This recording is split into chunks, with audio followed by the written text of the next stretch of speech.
실천되어져야 돼요. 평상시에 어떻게 해야 되죠? 말씀을 그냥 계속 읽는 거예요. 또 읽고 또 읽고. 그래서 말씀 카드를 가지고 또 문제가 올 때마다 말씀을 딱 보고, 그게 형광등이에요. 형광등. 내가 어둠 속에 있을 때 말씀을 딱 보는 거죠. 여러분, 지금 우리는요, 육으로 살아온 만큼 육으로 모든 것들을 대응하게 되어짐이 당연합니다. 육을 가진 사람이기 때문이에요. 그래서 저 또한요, 이 길을 오면서 수도 없는, 여러분, 흔들 수밖에 없는 상황들, 사람과 문제 속에서 겪게 돼요. 나만이 알고 있는 문제입니다. 그걸 입으로 이야기할 수 없고, 이번 주에도요, 마지막 저를 붙들었던 거 뭔지 아십니까? 아버지가 내게 주신 이면적인 계약이에요. 나 예수를 섬기듯이 이렇게 해다오 했던 그 말씀이죠. 그걸 내가 딱 붙듭니다. 여러분, 지금 역시도 여러분, 저는 사람 바라보지 않아요. 누구도 바라보지 않습니다. 왜냐? 주님 앞에 설 시간을 나는 항상 생각해요. 내가 그날에 섰을 때 주님이 물으실 거다. 너에게 맡겨준 거. 왜 그때 그랬느냐? 너 어떻게 했느냐? 물으실 때 누가 나를 답변을 해주겠으며 누가 나를 대변을 해주겠습니까? 그죠? 처음에는요, 어이없는 일들로 감정이 북받쳐 오르지만 이것이 바로 사단이가 나를 흔드는 괴계임을 금방 알아차려요. 왜? 저의 심령 속에 각인되어진 아버지가 저에게만 주신 이면적인 계약이 있어요. 그건 누구에게 주지 않았습니다. 어떤 분에게 주지 않았어요. 저에게 말씀하신 거예요.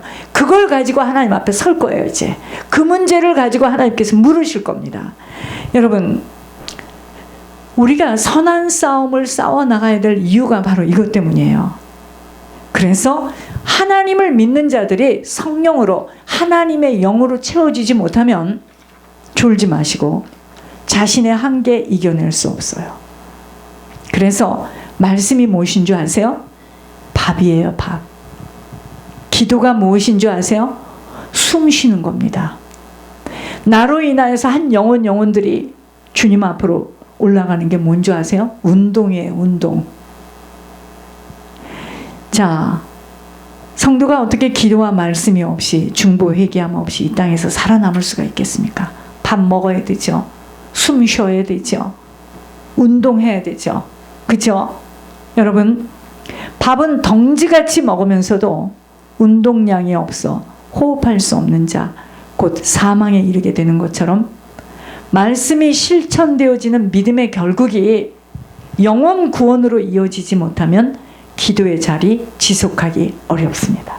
이게 무슨 말이냐면, 기도는 청구서가 아니에요. 내놓으세요. 이거 해주세요. 저거 해주세요. 저렇게 해주세요. 빨리 데려가 주세요. 죽여주세요. 양로원에. 이게 기도가 아니라, 기도는 뭐냐? 아버지의 뜻이 이 땅에서 이루어질 수 있도록 아버지와의 교제가 이루어지는 자리입니다. 이제 알겠습니까? 그래서 이 기도가 안 되어지면, 숨이 안 쉬어지면 운동할 수 있겠습니까? 영혼들이 나로 인하여서 영향을 받아 천국으로 간다는 일에 내가 신경을 쓸 수가 있겠습니까? 그렇죠? 그게 중보 회개예요. 그게 회개의 비밀입니다. 나 대신 저 사람 대신 내가 중보 회개를 해서 예물과 기도로, 이제 알겠습니까? 그게 운동이에요. 운동, 전도. 여러분, 그렇다면 이 복 있는 자가 누리는 복은 어떤 복이겠습니까? 아까 복이 뭐라고요? 자기 인생을 송두리째 주님 앞에 드려지는 것이 복이라 했는데, 이러한 자가 받는 복이 어떤 복이냐? 시냇가에 심은 나무가 받는 복입니다. 여러분, 가뭄이 나면 다 시냇가가, 여러분, 어떻게 되죠? 시냇물이 말라버리겠죠. 이건 누구나 다 아는 사실이에요. 가뭄이 들면 어떡하죠? 산천초목이 다 마르겠죠. 물을 공급받지 못해서. 그러나 시냇가에 심은 나무는 시내 위에는 말랐어도 시내 밑으로는 물이 흐르고 있습니다. 물이 흐르고 있습니다. 그러므로 시냇가에 심겨진 나무는 아무리 가물어도 시내 밑으로 지금 물이 흐르기 때문에 뿌리로 물을 공급받는 것으로 잎이 푸르고 철을 따라 열매를 맺게 돼 있어요. 야, 팬데믹에 어떤 사람은 살아나는 사람이 있고 어떤 사람은 역시나 팬데믹이 왔다고 죽어지는 사람이 있어요. 여러분, 아무리 가뭄에도 뿌리에 물을 빨아들여서 항상 잎이 푸르고 열매 맺는 복을 받게 돼 있어요. 어떤 복을 받는다고요? 시냇가에 심은 나무가 받는 복을 받게 돼 있어요. 쉽게 표현할까요? 사람의 노력과 누가 도와줘서가 아니라 하나님이 하시는 일이 그의 인생에 나타나요. 그래서 성경에 말하는 복 있는 자가 맞는 열매는 시냇가에 심은 나무가 뿌리에 물을 빨아들여서 항상 푸른 열매를 맺는 것과 같이 사람으로 인하여서 얻어내는 복이 아니에요. 하나님이 공급하시고 관철하시고 보호하시는 삶이에요. 그 인생에 그러한 삶이 나타나는 거예요.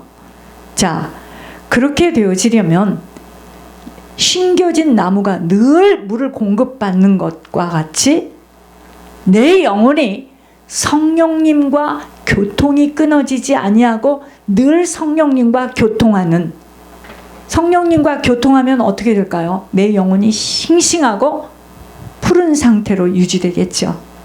세상이 나를 만지지 못합니다. 나의 한계 뻘짝 뛰어넘죠. 악한 것들 나에게 미혹해도 넘어가지 않아요. 항상 활력이 넘치며 시절에 따라 열매를 맺게 하기 위해서는 어떻게 돼요? 시냇가에 심은 나무가 밑에 물이 철철철철 뿌리로 흘러서 공급되는 것처럼 우리들도 내 영혼이 늘 주님과 교통하고 주님의 간섭을 받아야 됩니다. 즉 사람의 능력과 노력 이전에 하나님의 능력이 나타나는 인생으로 살아가게 돼요. 자, 이때 맺는 열매는 4가지입니다. 첫째, 회개하는 열매예요. 회개하라, 천국이 가까웠다, 이런 말 많이 하죠. 도끼가 지금 나무에 딱 지금 어떻게 뿌리에 놓여 있으니 회개하지 않는 나무는 찍어 불쏘시개로 쓰시겠다는 것으로 회개하면 살고 회개하지 않으면 불에 태워진다는 것입니다. 여러분, 회개가 뭐예요? 회개는 입으로 하는 게 아니에요. 가던 걸음을 돌이키는 겁니다. 하나님 앞으로 돌아서는 거예요. 세상 속에서 교육받고 육신으로 살아왔던 기준으로 생각하고 판단했던 것들을 이제는 주 안에서 주님이 보시는 성품으로 판단하고 선택하는 거, 이게 회개입니다. 주님이 보는 눈으로 못 봐. 세례 요한이 광야에서 뭐라 그랬죠? 회개하라. 도끼가 이미 나무 뿌리에 놓여 있는데 회개하지 않으면 불에 태워진다. 여러분, 그래서 모든 죄가 다 용서를 받지만 마지막까지 용서받지 못하는 죄가 뭐죠? 회개하지 않은 죄입니다. 아무리 큰 죄도 주님 앞에 돌아서서 회개하면 내가 너의 허물과 죄를 기억도 아니하리라 용서받는데, 그랬잖아요. 마지막 순간까지 회개하지 않는 죄는 용서받을 수 없습니다. 저는요, 죽음이 가까웠을 때 사람들의 상황을 봤습니다. 여러분, 무엇을 회개하죠? 주님이 그렇게도 기회를 주며 사람을 통해서, 문제를 통해서 말씀하심을 귀담아 듣지 않고 자기 고집대로, 결국은 사람들이 고집 때문에 망해요. 미워하고 원망하고 탓했던 것, 저 사람 때문이야. 내가 하나님으로 살아온 것들, 내가 하나님 되어 살아왔던 것들, 하나님이 하신 일들에 방해를 하고 살아온 것들에 대하여 회개가 되어져야 합니다. 이미 심판의 도끼는 나무 뿌리에 놓여 있어 회개하면 그 도끼가 치워지는 것이고, 회개하고 하나님 앞에 돌아오면 축복이 기다린다는 걸 기억해야 합니다. 그러므로 복 있는 자가 받는 복의 열매, 첫 번째는 뭐죠? 회개하는 복이에요. 두 번째 복은 속사람이 예수님의 인격을 닮아가는 성령의 열매 맺는 복입니다. 열매? 성령의 열매에 대해서는 갈라디아서 5장을 열매장이라고 우리가 불러요. 성령의 열매가 나오죠. 사랑, 희락, 화평. 희락이 뭐죠? 막 기뻐하는 거죠. 화평. 그 사람만 들어가면 아주 어려웠던 일들도 싹 풀어져요. 화평. 오래 참음.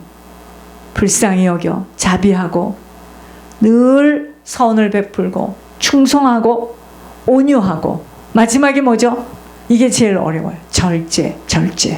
절제로 성령의 열매는 사랑에서 절제까지 열매 맺는 구충 건물과 같아요. 구충 건물. 우린 지금 어디에 있나요?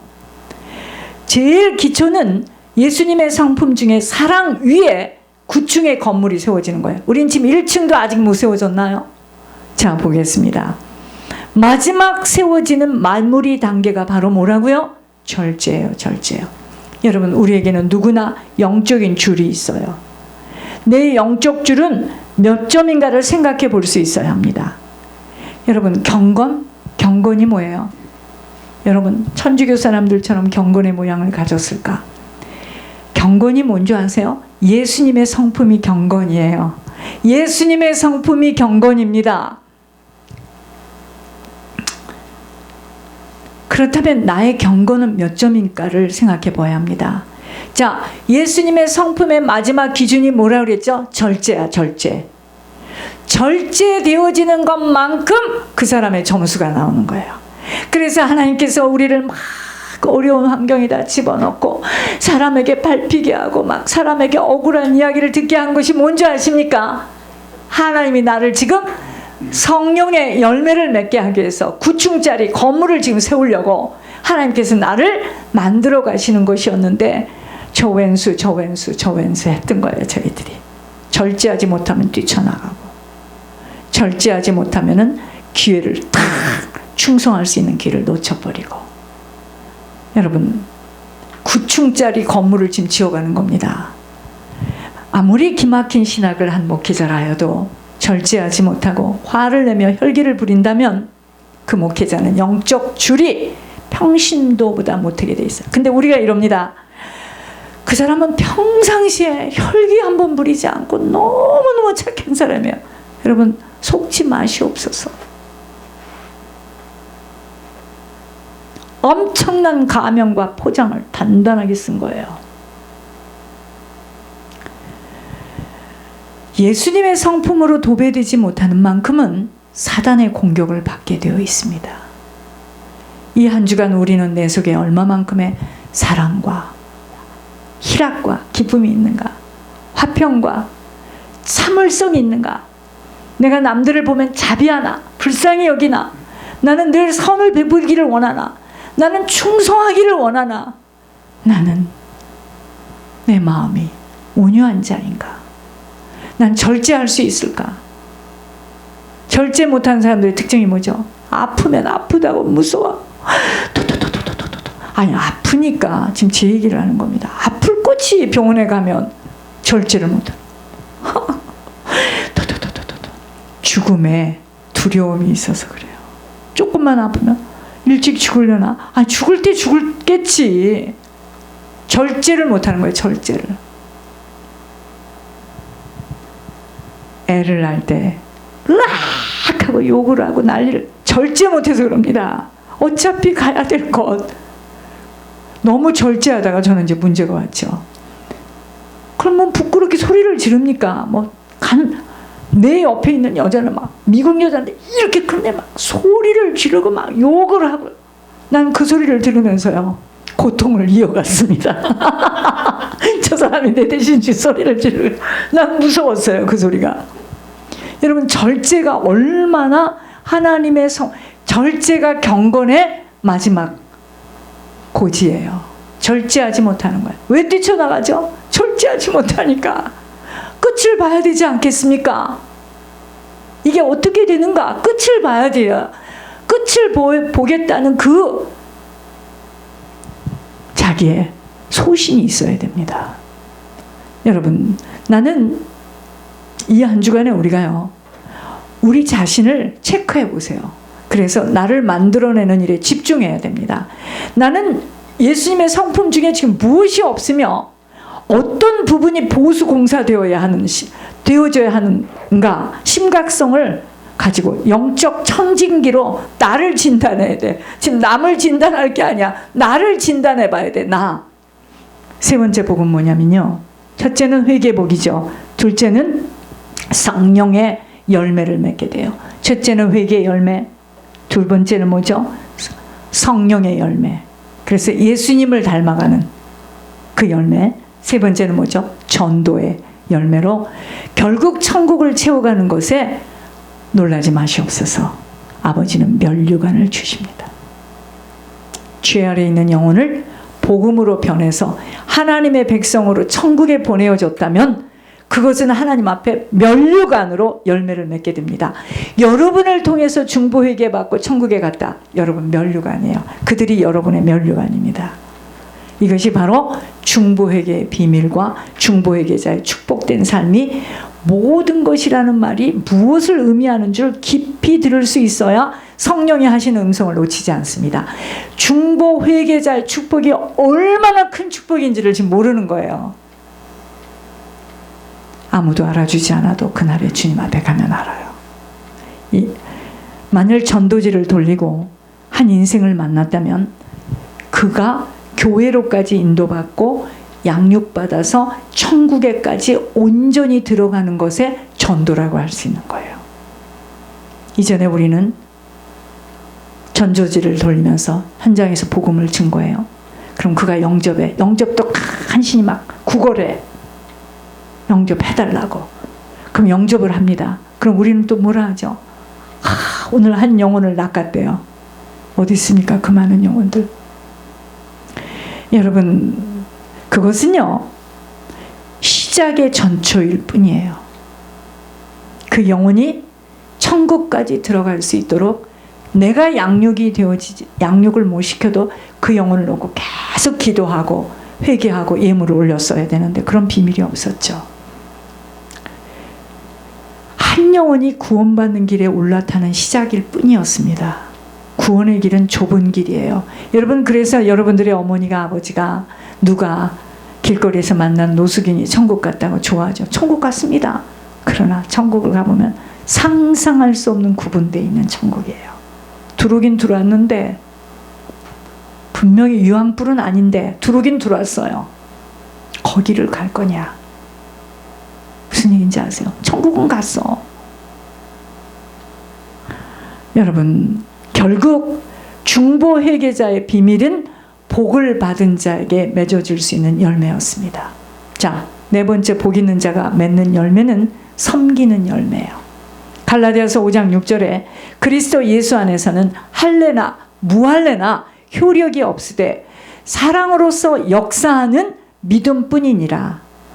예수 안에서 열매 맺는 효과가 있는 믿음은 그리스도 예수 안에서는 할례나 무할례나 효력이 없으되 사랑으로 섬기는 믿음, 사랑으로 역사한다는 사랑의 가슴으로 희생하고 헌신하고 충성하는 이 믿음이 예수님 안에서 효과 있는 믿음이에요. 섬기는, 날마다 할 수 있는 만큼 섬기는 삶 살아가는 자국들은 하나님 나라에 기록됩니다. 그리스도 안에서 효과 있는 믿음은 사랑 안에서 섬기는 믿음이 진짜 믿음이에요. 여러분, 말씀을 지식으로 깨닫고 알아가는 것은 말씀을 행할 수 있는 자세가 갖추어지는 준비 단계예요. 그 말씀대로 지켜 행하게 될 때까지 그것이 산 믿음으로 나타나는 거예요. 그래서 섬기는 믿음이 진짜 믿음이 된다는 것을 보여주고 있는 거예요. 그러나 바람에 날려서 흩어지는 왕교 같은 아무 보람이 없고 소득 없는 삶은 누구의 삶인지 아세요? 악한 자의 삶이에요. 그러므로 악인들은 믿음의 사람, 의의 사람의 자리에 끼어들지 못합니다. 의인의 길은 하나님이 인정하시는 길이에요. 악인은 하나님께서 인정받지 못하는 것으로 하나님은 너희가 나를 인정하고 나를 시인하면 하나님 앞에서 나도 너희를 인정하고 시인하겠다 그랬습니다. 여러분, 사람이 인정받으면요 활력 있고 보람이 있습니다. 인정받지 못하면 시들시들 골맞입니다. 복 있는 자가 바로 의인으로 하나님이 인정하는 자이고 하나님이 시인하는 자로 이러한 자가 되는 것은 누구나의 바람이에요. 그러나 그 자격이 갖춰지기까지는 아버지가 원하시는 기준으로까지의 훈련이 반드시 통과되어야 하기에 믿음의 과정을 잘 견뎌내야 합니다. 이제 알겠습니까? 왜 여러분들에게 이해할 수 없이 왜 저러는지를 이제 알겠습니까? 제가 사꾼이라면 그렇게 할 수가 없어요. 어서 와, 어서 와. 예뻐, 좋아. 전 사꾼입니다. 그럴 수 없어요. 여러분 보세요. 오래전에 잊혀지지가 않아. 그 목사님 얼굴도 생각나. 어느 목사님이 교회에 와서 간증을 하는데 잘생기신 분이에요. 이 목사님은 무슨 일만 나면 엄마한테 전화를 해요. 기도하는 권사님이세요. 엄마 오늘 당회를 했는데 아무개 장로가 이렇게 나를 괴롭힙니다. 알았다. 내가 그 장모님을 놓고 기도하마. 그러니까 이 목사님은 하나님 어머님이 계셨다고 이야기를 했어요. 하나님 어머님. 하나님인데 그 하나님이 누구냐면 자기 어머니가 하나님이에요. 무슨 일만 났다. 엄마. 그러면 왜 또? 누가? 김 집사. 그러면 엄마가 김 집사를 놓고 집중으로 기도를 합니다.